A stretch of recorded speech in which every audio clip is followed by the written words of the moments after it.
पहली बात तो ये है कि एग्जिट पोल के बारे में पिछले मैं समझता हूँ कि लगभग 2 दशकों से ये बात स्थापित हो गई है कि एग्जिट पोल बहुत बायस्ड होते हैं और वो सही तस्वीर नहीं पेश कर पाते। चांस की बात होती है, कभी हो भी सकता है, लेकिन एग्जिट पोल मुझे जो अभी दिखाई दे रहे हैं और खास तौर से जब मैं उत्तर प्रदेश में कई दिनों तक इधर मैं था और खास तौर से जब लास्ट फेज का जब चुनाव हो रहा था तो मैं आजमगढ़, गाजीपुर इन इलाकों में मैं घूम रहा था और गांव-गांव मतलब जो एक शहर के किनारे के जो गांव होते हैं उनको देखने का मौका मिला, कुछ जगह पर बात करने का भी मौका मिला। तो मैंने ये महसूस किया कि देखिए एक बड़ा फर्क आया है ये कि जो एग्जिट पोल अब बता रहे हैं कि जैसे मान लीजिए उत्तर प्रदेश में बीजेपी को की जीत वो दर्ज कर रहे हैं। अभी थोड़ी देर पहले जब एग्जिट पोल नहीं आया था तो मेरे एक मित्र ने मुझे फोन किया और मुझे बताया कि एग्जिट पोल बीजेपी को 220 से ज्यादा सीटें देने जा रहे हैं। हमने कहा ये आप कैसे कह सकते हैं? तो बोले कि ये फीडिंग इस तरह से की गई है कि आपको कम से कम 220 के आसपास तो दिखाना है।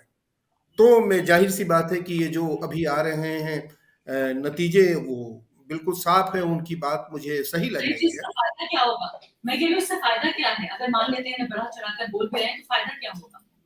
देखिए फायदा ये होता है कि एक कोई भी जब इस तरह की जब एक ओपिनियन बनाई जाती है तो एक तरह से आप जो लोगों का गुस्सा होता है उस और जो लोगों की एक अपेक्षाएं होती है उसको एक हताशा में बदल देते हैं।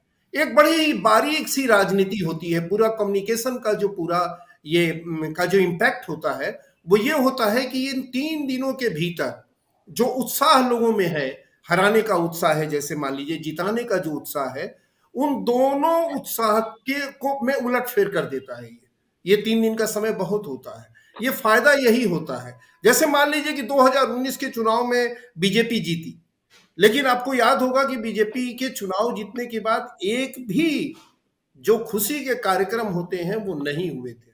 ये बहुत ही गौरतलब है। आप जब कहते हैं कि भारतीय लोकतंत्र में चुनाव जो है उसका सबसे बड़ा पर्व है और पर्व में इतनी खामोशी, पर्व में कोई उल्लास नहीं, ये बड़ी अजीब सी बात है। बहुत ही कंट्राडिक्टरी स्थिति में हमें इसका मतलब। तो इस तरह से ये जो स्थिति अभी बयान हो रही है, मैंने कहीं भी मतलब पूर्वांचल एक्सप्रेसवे के किनारे के सैकड़ों सैकड़ों गांव आते हैं और मैं मुझे आश्चर्य होता है कि एग्जिट पोल दिखा रहे हैं बीजेपी की बढ़त, लेकिन शायद ही किसी गांव में जहां मेजॉरिटी गांव हो में मतलब बहुत बड़ी संख्या में लोग रहते हो वहां कहीं पर भी बीजेपी का हमने झंडा देखा। पहले ऐसा नहीं था।